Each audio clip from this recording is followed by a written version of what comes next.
China imeshauri Iran kuingia katika mazungumzo na Marekani, ikisema kwamba mazungumzo na kumalizika kwa vita ni bora zaidi kuliko mapambano yanayoendelea.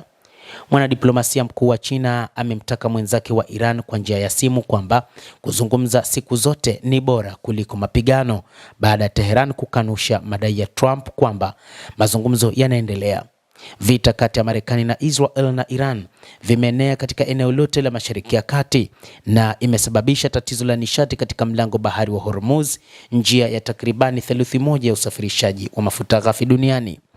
Rais wa Marekani alisema siku ya Jumatatu kuwa utawala wake ulikuwa unazungumza na mtu wa juu asiyejulikana miongoni mwa uongozi wa Iran, huku akiongeza siku 5 kwa maana akiwakataza wanajeshi wake wasije wakafanya mashambulizi na kugonga vinu vya kuzalisha umeme nchini Iran.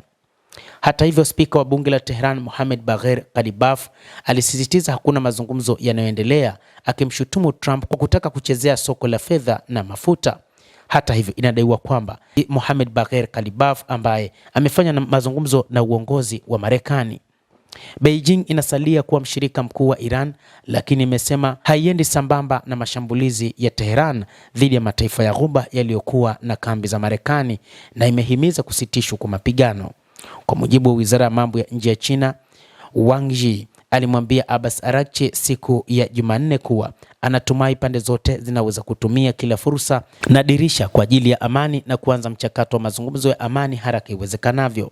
Waziri wa mambo ya nje wa Iran alisema meli zinaweza kupita kwa usalama katika mlango bahari wa Hormuz isipokuwa zile za nchi zinazohusika kwa sasa, taarifa yake iliongeza. Pia alimwambia Wang Yi kwamba upande wa Iran umejitolea kufikia mwisho wa kina wa mzozo, sio tu usitishaji wa mapigano wa muda, na alishukuru China kwa msaada wake wa kibinadamu. Wito huo ulifanyika kwa ombi la upande wa Iran kulingana na wizara. Trump alipaswa kuzuru Beijing mwezi huu, lakini ameahirisha safari hiyo ili kukabiliana na machafuko ya vita vya Mashariki ya Kati na ameitaka China na wengine kusaidia kufungua tena mlango bahari wa Hormuz ili waweze kusafirisha mafuta. Mtazamaji wa The World News, endelea kutufuatilia na nikusihi usisahau kulike, usisahau kucomment, kadhalika usisahau kusubscribe channel yetu hii upate habari hizi kwa mapana kupitia The World News. Mimi ni Adam Hussein, endelea kuwa nasi wakati wote, endelea kutufuatilia uweze kuyajua mengi yanayojiri katika ulimwengu.